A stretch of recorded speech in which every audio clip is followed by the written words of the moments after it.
couple business things here to start off with.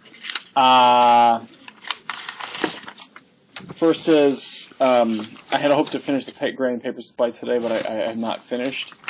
So I apologize for that. I will hope to have them done by next Tuesday for about half of them. Very, very good papers so far, so that's I'm very happy about that. That is, like, a lot of times I think maybe I just did a better job explaining my expectations, but it's not that hard to do it. It's just a matter of being clear about the expectations maybe. But people used a lot of evidence, right, reading the novels and selecting citations and good quotes, and then interpreting them to build an argument. And that's, I think, the basis for good writing of any kind, right? You need to you need good examples and good evidence that you explain to the reader. That's any kind of writing requires that. Any kind of sort of expository writing requires that. So that's great to see that was a part of what people were doing. Second, not PowerPoint. Second was the midterm exam next Tuesday. Multiple choice, 30 questions, pretty straightforward. People have asked me, are we going to have a review? I thought we would have a little review at the end of the period today. So we'll try to be brief. We'll be quick with the trauma on the top, and then have a good discussion of our final discussion of the girl with the dragon tattoo, and then leave like 10 or 15 minutes for talking about the midterm. You can ask me any questions you have. Then I thought what I've done in this class before, this worked pretty well, is have people work in small groups and write up one multiple choice question, and then I'll take some of those questions and put them on the exam. I've already written the exam based on the course material, but then I always switch in some of the questions that you have. So that gives an opportunity for you to brush up on your knowledge. We'll read the questions of class, and then also it gives you some familiarity with questions. If, maybe 2/3 of the students are here, so those who aren't here, they miss out, sorry. All right, early bird gets the worm. Okay, so that's the plan here. Yeah? Will we need a Scantron? You do not need a Scantron, no. I'll bring I'll put like an answer key, or not a key, but rather a question answer form in the back of the test booklet, and you just rip that out and put your name on that. That works well, because I don't get them Scantron. Well, maybe, yeah, I'll just do it that way. So just, you do not need to bring anything but your brain and a pen. All right, usually you have your brain with you, I guess, not always a pen, maybe. But. Okay, let's see. And so then, yeah, and then one person wrote and asked, do we need to do anything for the Adler-Olsen novel? That's not in the midterm. We'll go up through Girl with the Dragon Tattoo. So what's been on the syllabus up until today is what will be in the midterm, but nothing from next Tuesday. So that's where that is. Any question? Well, we can turn to the midterm at the end of the period today. Was your question with the Scantron too? Okay, very good. Okay, so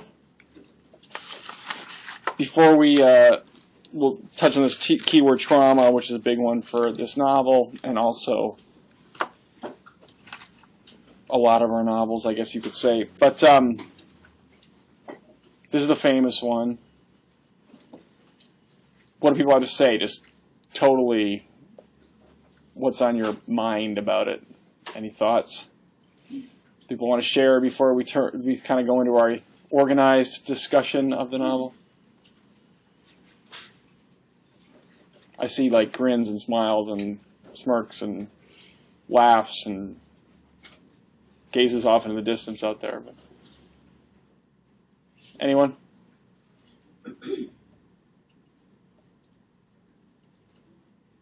Thumbs up, thumbs down. Thumbs up for the most part. Yeah, Caitlin? I did like it, but I'm not sure if I hadn't seen the movies first, if I would have liked it as much. I think because the movies were much more compact in the way they did things. I'm not sure, like, I personally would have had as much patience with the build-up, that the amount of time it took to build up to the plot as I would have knowing what's coming. So the plot, I guess that's a question of plotting. Yeah. Caitlin's observation that without having seen the movies first, maybe the novel might have been less compelling. I think, well... Because of the slow build-up, you said? Yeah, well, once it really things really started happening, I was like, no problem. Yeah. Good from there. But the first, 200 pages. Were just like, something's going to happen eventually, right? So it's a very slow build, right? Mm-hmm. Yeah, and so the movies obviously deal with that. You can't have a movie with this kind of plotting because you would lose the audience, right? And of course, with filmmaking, the issue there is that if you don't have the audience, it gets bad word of mouth, and you don't make any money, and you don't recoup your costs, et cetera, et cetera, et cetera. So easy to write a novel, relatively. This one is apparently he wrote it on the side of his day job, different media have different narrative forms, and of course this is an instance of the radical differences between film and literature, and of course, and many people have come to the novel now from the films, right? In fact, I think the book that you bought from the bookstore, right? It's like a trailer to the film, practically, right? Where it's like the novel the film was based on. So, literary marketing there. Are there any other thoughts people have, or is just leave it there? Maybe this is it's funny because I guess this book has been sort of read for about 5 years or so, a little more than that. And when I've asked this question in the past, people have been very oh, I have these things to say, and now maybe it's like everyone knows about it already, and it's kind of doesn't generate the response that it did at an earlier point. Yeah, Christine. I was going to say something similar. I read it when it first came out, Mm-hmm. and it took a long time to get through it because it wasn't very interesting for the first half. And I ended up reading all of them. Yeah. But when people would ask me what it was about, I had a hard time summarizing. Yeah. And since seeing both of the movies, that's really easy. Like, they make it very clear what the key Uh-huh. points are in it. They didn't bring out just the key points. Yeah. The novel's this thick with other stuff. Yeah. So again, it's a point about narrative economy, right? That the films have to pare away. One thing, actually, just now that we're talking about that, who's seen the American version of the Fincher film? Most people in the class. So now that everyone's read the novel, what's the difference in the resolution to the whole thing in the Fincher film? I can't remember the names myself, so. Right, Harriet has taken a false identity, and she's really in London. What's the one who's there in the novel? Camilla, right? Who's like the cousin who also left and lives in London, and but then she actually in the Fincher version, she's died, and Harriet has taken on her identity, and so it's really Harriet in London. There's no Australian connection, right? That we have here. So that eliminates the need to traipse to the other side of the globe and to get involved in all these discussions down there about with the missing Harriet and her son Jeff and so forth that we have in the end of the novel here, but rather just very quickly resolve it. So this is like an instance that's a plotting question, right? It's like you just like it's a more you want to argue it's a more ingenious resolution to because what do you need there? You need Harriet to be hidden somewhere, right? Hidden in plain sight. That's all that really matters. So where is she? Well, Larson's got like 3 steps, right? First, you have to do the whole surveillance operation. Then you have to track down Harriet by way of Camilla, and then you have to go down to Harriet to confront her. Whereas this one, you reduce that to really 1 step, right? Because the surveillance and the confrontation are the same thing, right? Blomkvist goes up and talks to her right on her doorstep. So you could say Fincher that screenplay just saves a bunch of steps or plot events that Larson has written into the novel. So that's an adaptation that actually changes the novel, and you could argue it makes it more efficient. Any thoughts about the ending? Most people have seen the film. Better, worse? Don't care?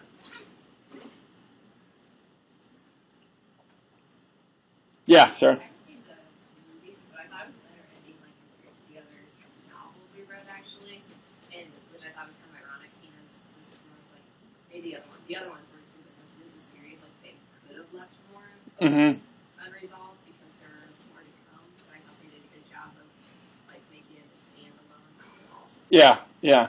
It is a funny thing is that this is like a series, right? And as I think I mentioned, Larson was supposed to write 10 of them or whatever. That was like, people say that was his plan. Right, this is the first, and it's like this trilogy, right? The funny thing is that the first one kind of like really isn't, besides the protagonist Solander Blomqvist,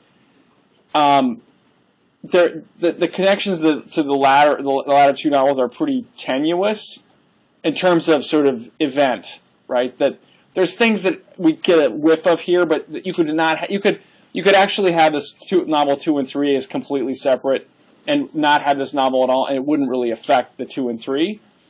But the funny thing about 2 and 3 is they're one novel. They're one hell of a long novel that's just like, it's just like sort of cut in the middle without any clear logical reason why that's where the narrative break occurs. And so, you know, in a way, it's like this, I mean, just as people have been criticizing the fashioning or the sort of the organization of this one on the basis of plot, the other two and 3 don't get any better in terms of the plotting. You know, it's just that, I mean, well, let me ask the question a different way then. So if we have these kind of technical problems that we could point our finger to, let me ask the question that everyone always asks before we turn to the more organized thing. Why is this novel so popular? Why has it been so popular? Now that you've read it, many of you have seen the films, you're experts, you can write about it. Why? I want to see here who's going to make the big money after college, going into the entertainment industry. If you can put your finger on it, you got a bright future. Christine. I asked the same thing about 50 Shades of Grey. Okay, I have not read that novel, but They get all the way up on the bestseller list. Right. It's phenomenal. Lots of women read. yeah, And they're exciting. There's all sorts of sex and violence going on, but it is still accessible. Mhm. The language isn't super complicated. Mhm. Like we did say, it is a bit dense in the beginning, but you can still get into it. Mhm. So I think it's just. So, I mean, that's like an argument about bestsellers in a way. The bestsellers are always crappy, but people love it, you know, for whatever reason. But why do they love it? You know, maybe that's kind of part of the question. But excellent answer. Kaya? I think for me, I like it just has a lot of layers to it. Uh-huh. In the end, all those layers are interconnected. You find that in the soul. Uh-huh. So it kind of gives a sense of resolution that we haven't really seen in the other mysteries.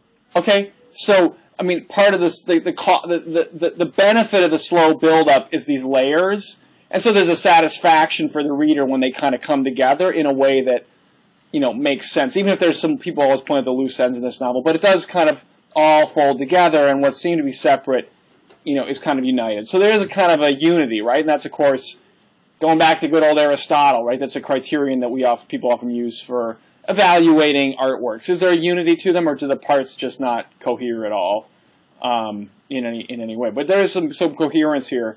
One can argue, and there's a sense of satisfaction there, and in part that's because it's maybe a lot more ambitious than the average crime novel, say, and it manages to pull it all together more or less, and so there's maybe greater satisfaction on offer than in a lot of crime novels. Other thoughts, Caitlin? This is just a personal preference, but I tend to like crime novels where the people investigating aren't formal investigators. So Okay. I'm normally drawn to one like this. Okay. Or anyway. Okay, so there's this kind of like amateur sleuth thing, right? The journalist who falls into it. All those journalists are very common in crime fiction.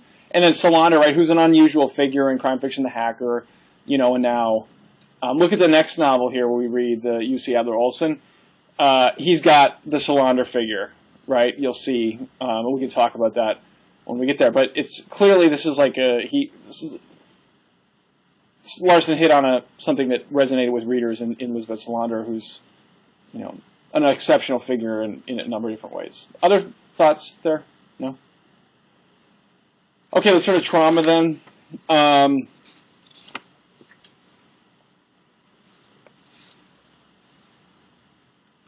Everyone just don't talk to anyone. Just write down what trauma means. Write it down on a paper right in front of you.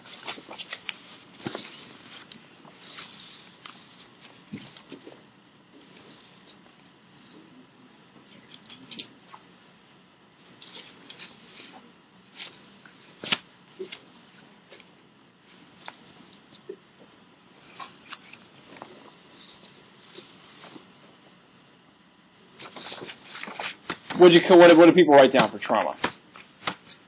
Yeah.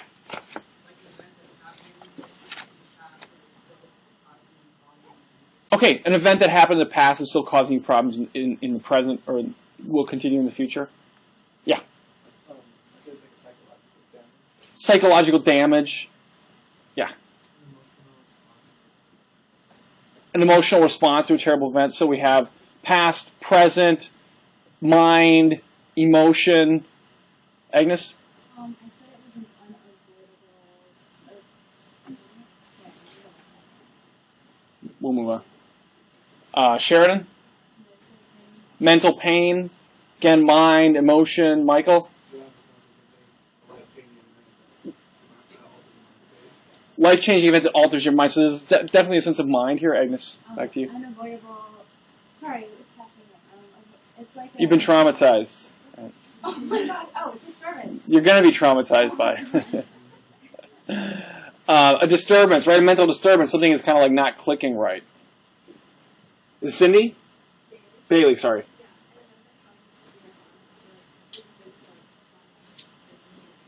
Yeah, it can be a physical event, right? There's a trauma center you can be taken to, right? And so that's, of course, part of what the idea there. Yeah, Emily. Irreversible. There's a sense of like it can't be turned back. That damage. It's that serious. Yeah.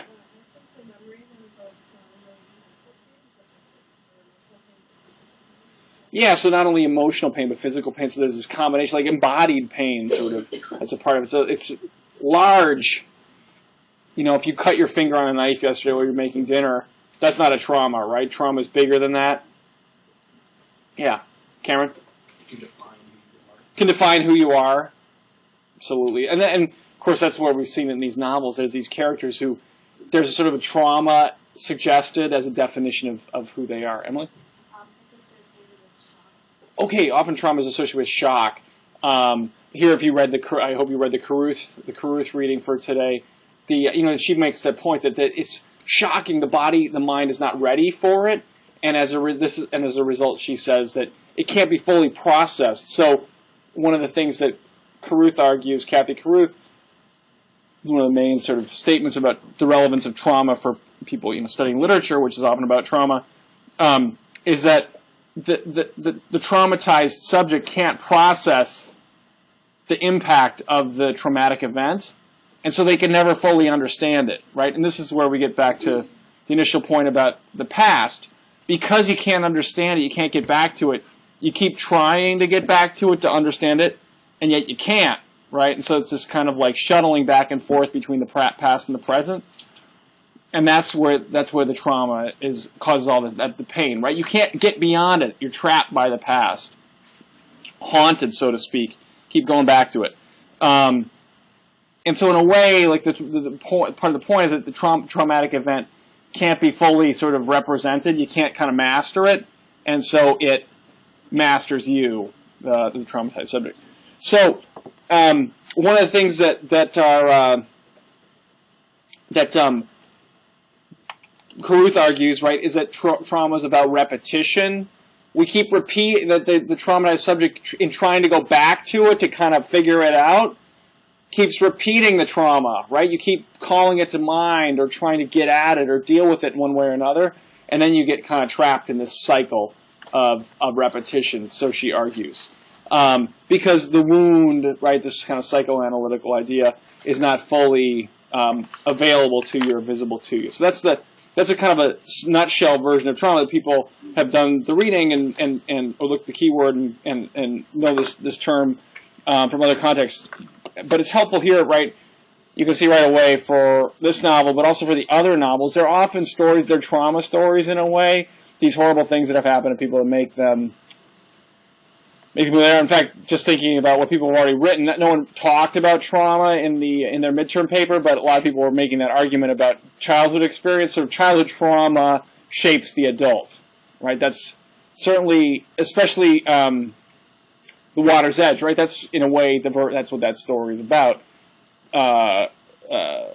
Wilfred Breen, right? He's traumatized, and this is part of the explanation of his pathology. So this is when we talk about it. So what I'd like to ask is to think about trauma here. What are the traumas in Girl with the Dragon Tattoo? There's a lot of it. Take a second to just write down one or two things with someone sitting next to you, and then let's talk about it as a class.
Okay, so the question was, what are the traumas here?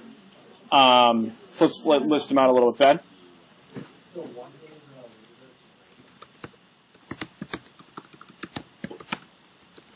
By Bierman, right? Okay. Obviously, try to get. Let's pause for a second there. How does the novel depict that as a traumatic event?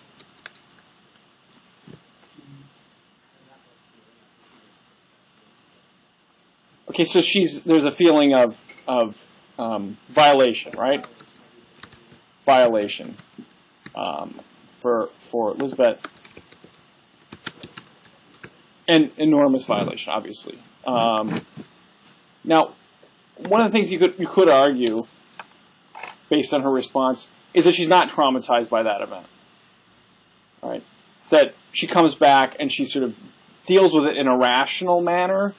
It's accessible to her, and she sort of overcomes it almost immediately. This is one of the, right where she says, crisis centers are for victims. I'm not a victim. I'm moving on. And so one might argue, in fact, that's not a trauma for her. Okay, so this is like denial as response.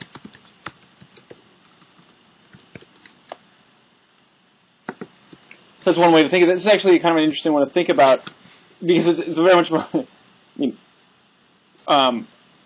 this is like a fantasy, right? I mean, that is, the novel is not trying to talk about the actual experiences of people who've had this kind of horrible experience, and what people. It's an invention, and it's trying to sort of create her as a character, you know. And I think this is one of the objections to the novel. I mean, just as an aside.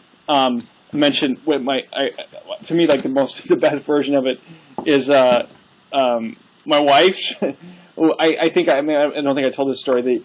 I remember I read these novels. I was on leave and living in Finland, and we spent some time in Sweden in 2008, 2009, 2008, 2009. I'm like, I'm going to read these novels because I was in crime fiction, and I read them in Swedish at the time, and my Swedish is good, but it's not like perfect, so I don't doesn't resonate in the same way, like the language and so forth.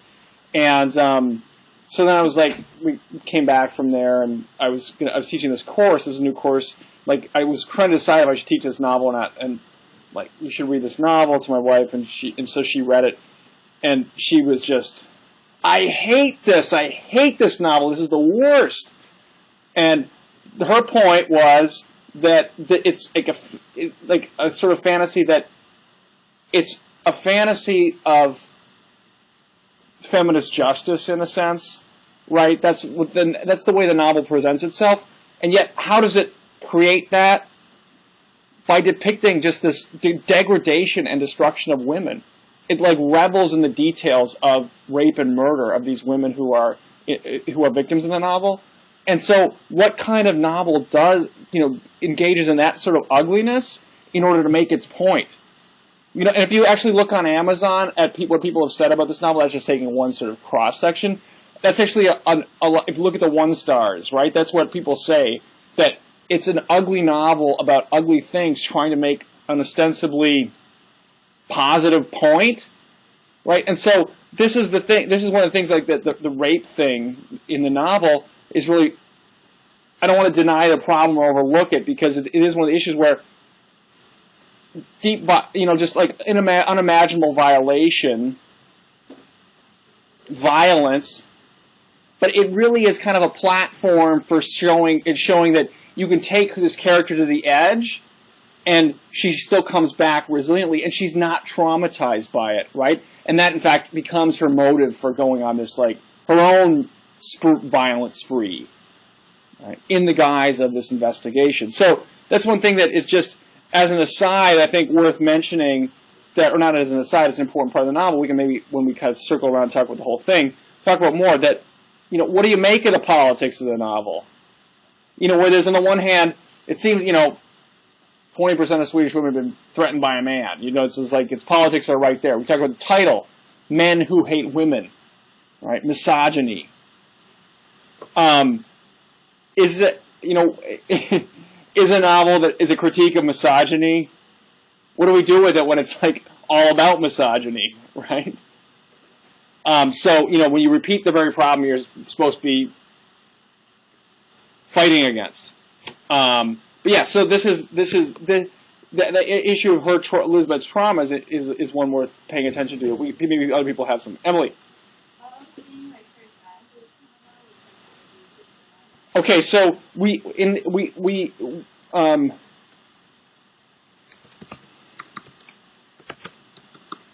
or you're talking about Solander, or who are you talking about? Yes,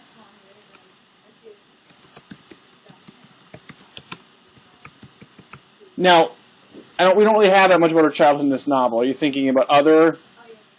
Okay, right, because this novel doesn't really get into the childhood. We learn later more about her background, but here we just get these kinds of flashes of it in a few places when she talks about all the evil and all these things that kind of allude to a deeper trauma. But it's sort of like all the more problematic, right? Because it suggests that she has this dark past, but that leads her to put herself in situations that repeat that past, right? If she's this sort of trauma victim. Pete? Okay, so Henrik.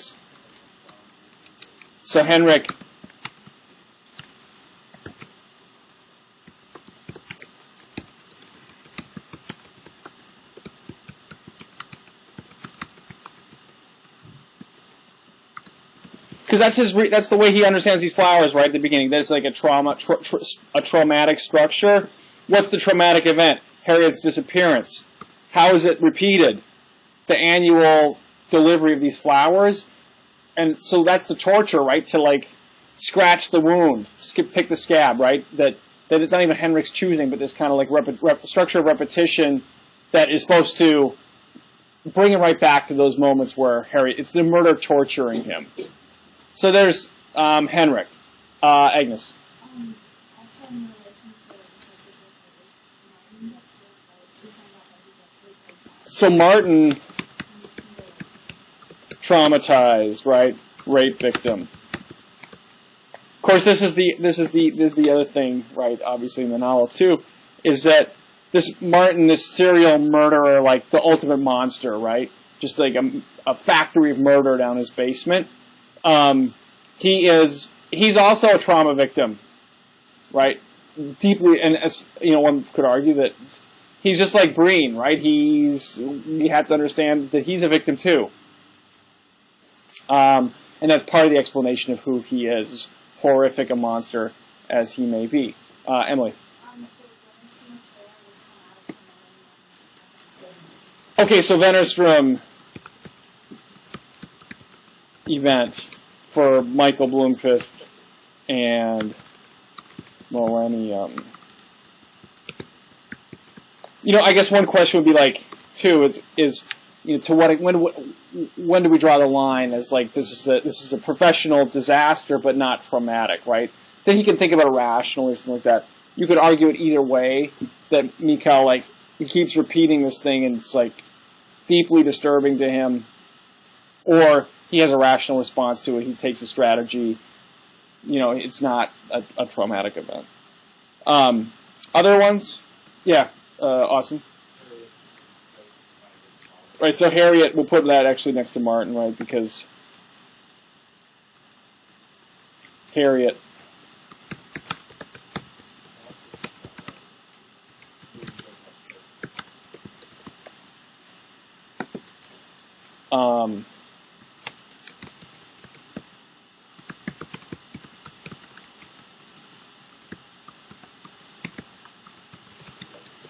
Right, so Harriet's not only a recipient of this abuse, but ultimately, in vengeance, or sort of to stop the abuse, kills her father, and this is what Martin has against her.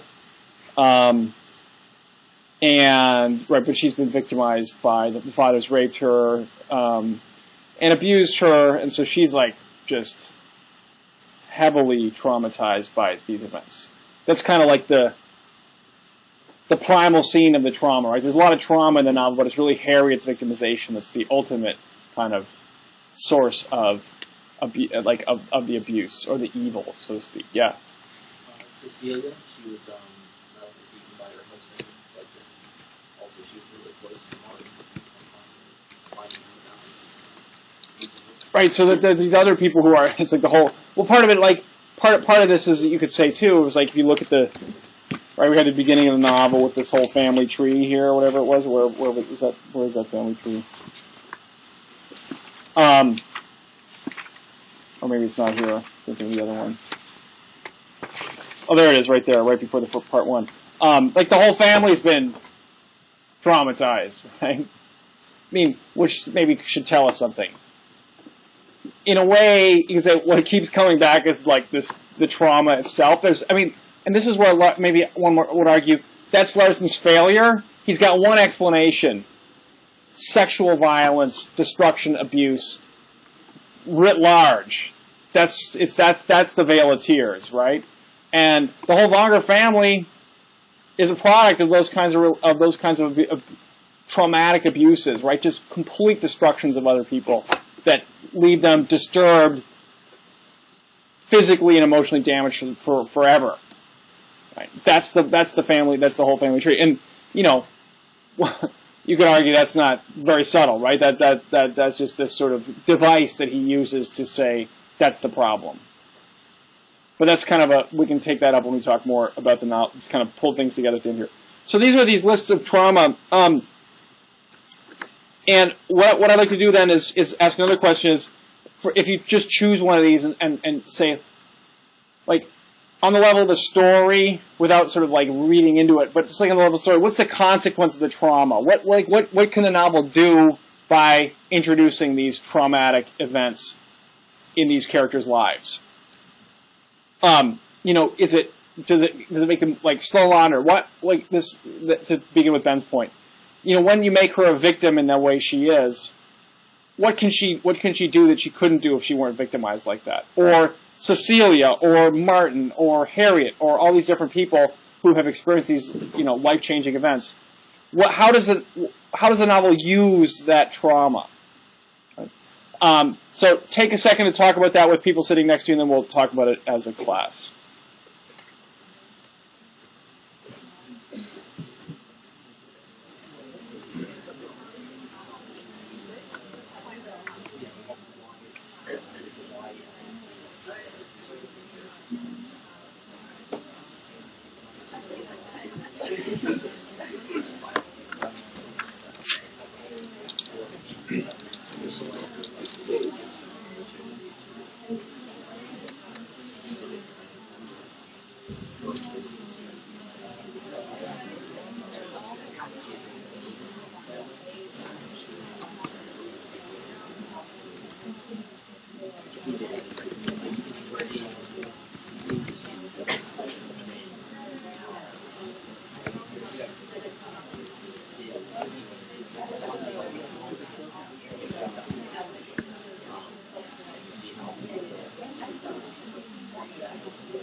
Okay, let's hear what people had to say about this question. So, what are the kind of consequences of trauma? What does the novel do with all these traumatized characters? What can it do that the trauma makes it possible? Thoughts? Yeah, Kaya.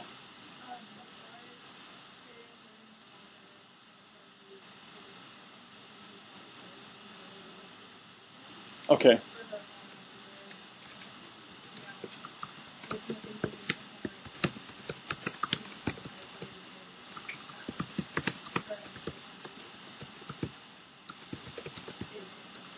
Right.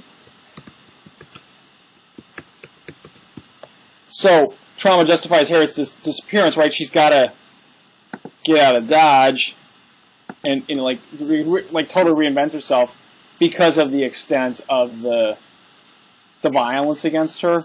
But also it explains Hendrik's obsession. This is not any ordinary past, right? But it's like sublime. That is like if people have taken courses about aesthetics or taking literature courses and so forth. The sublime is like that category of beauty that we cannot comprehend, right? When you see Mount Rainier in all its glory, like, well, it's just bigger. It's incomprehensible, right? Whereas the beautiful is like perfect order and something we can get our heads around. The sublime is like, so it's like sublime, but it's like incomprehensible, the level of violence there, and as a result, it explains why Henrik is obsessed, right? This is the thing that has driven him to his grave.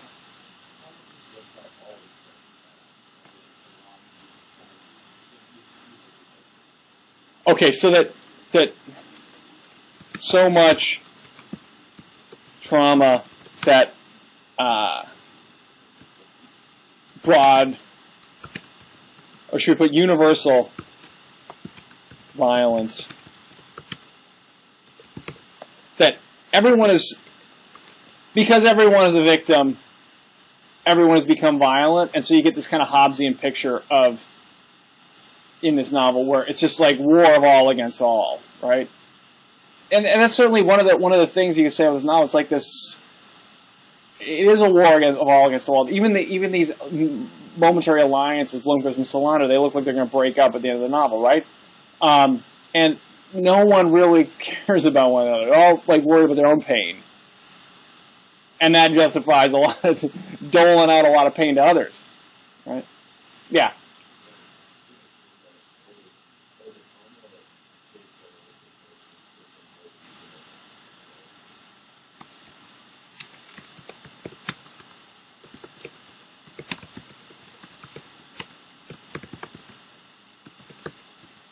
So the trauma shapes the character's persona. You want to give us an example?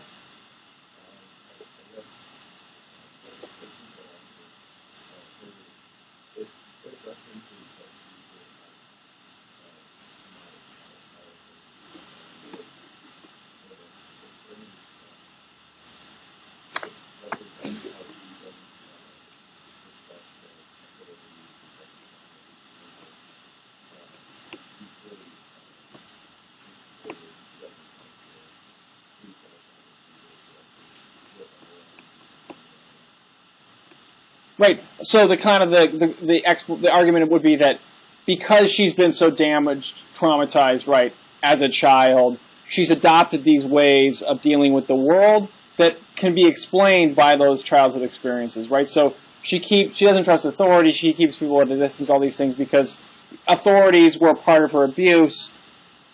If she lets people in, they hurt her physically, emotionally. And so she has to be this kind of monad that keeps everything at distance, so forth. Right? If you remember, we were talking about characterization, and then when we first started talking about the novel, her characterization talked about the way she's depicted physically, her body. We were talking about bodies and so forth. Right? It goes back to the trauma, right? That she is this character who, the whole goth look isn't a part, right? This disguise to keep people at bay. It's a costume, right? And that she's suggested, the novel suggests, somewhat different on the inside. She is ultimately like an open person or warm person, but it's so deeply buried because of the pain she suffered that she will not let it out, right? And maybe that's one of the things that happens in the novel. She starts to care about Blomkvist. Instead of thinking of herself, she helps him, right? We never see her really help someone except for money until that moment where she goes and saves him, right? That's the turning point in the novel, and it's the turning point because that's when Solander changes. Right? But why does the change matter? Because she's so damaged that she can't do anything but help herself, and then she changes to help someone else. Christine?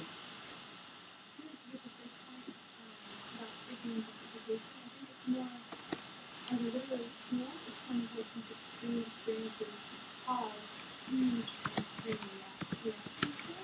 So like it's not just like Harriet moves away, she moves out and she makes it herself. Right. It's in every traumatic instance there's an extreme to it and it's Okay, we'll put literary tool, the extreme circumstances where by amping it up, right, you justify these sorts of elements of story that are compelling in their way or seek to be sort of gripping, right? So that the trauma is in a way not about trauma itself, but it's a literary device, is Christine's argument. And that's in part what that's part of that critique of the novel as exploitational, right? Where, you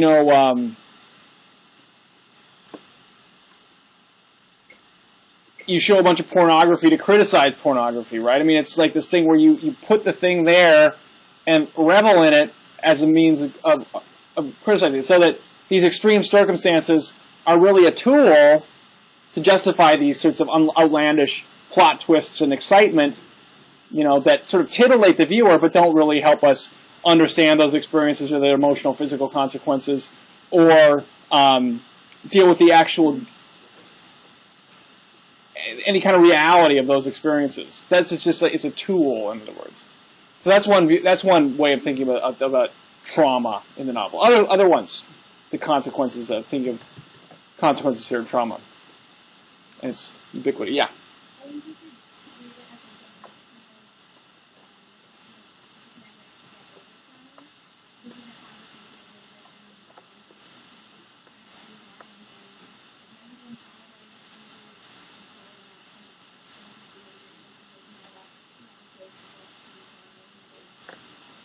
Yeah, so it's like you could say in this way. This is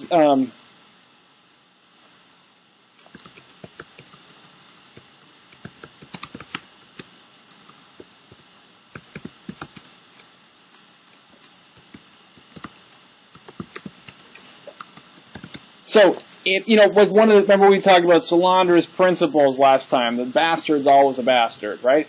And that's kind of her view that we hear her articulate in clearly or sort of between the lines a couple times. And then when they find out about Martin, Blomkvist kind of suggests, well, that there's a context, right, to his action. Just like The Water's Edge. A lot of people wrote in their papers about that novel and talking about pedophilia. The novel tries to contextualize or, deepen the characterization of what we think of as a sort of a monstrous crime, right?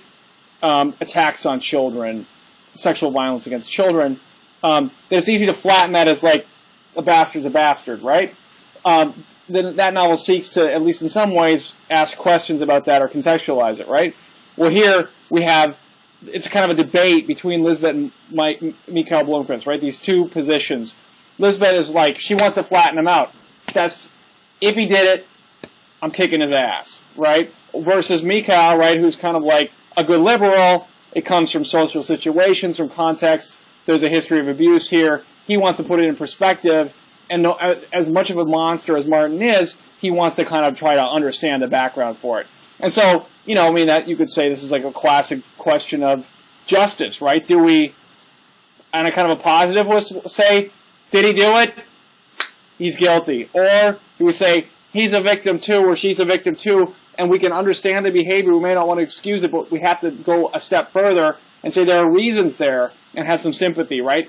That's the kind of There but for the grace of God go I argument. It could have been me. I could have had that thing happen to me, and I could have ended up in a similar circumstance. And so, it's the sort of thing that people often play that game with themselves, right? When you feel bad or guilty about something, where you think, boy, it could be worse, or if those chances led in that direction, I could be. Well, it's hard to imagine oneself in Martin Vonger's shoes, but nevertheless, right? It's this contextualizing argument. So, where do you come down? The novel wants you to think about that with respect to sexual violence. Do we contextualize, or do we just say, never okay, and we're going to punish the hell out of you if you have a whiff of it, right? Yeah. Well, what struck me was that Rufus is the only character that doesn't really seem to suffer from trauma. I mean, Yeah. he goes down back, Yeah. some relationships, often, Yeah. or, well, I'm not a good father, well, Yeah. Yeah, and not a lot of guilt either, right? He's just kind of like happily going along. Yeah, that's a great point. Yeah, Mikhail's like the one untraumatized subject here, right? The well-adjusted, he's got his like antidepressants well-adjusted, I guess.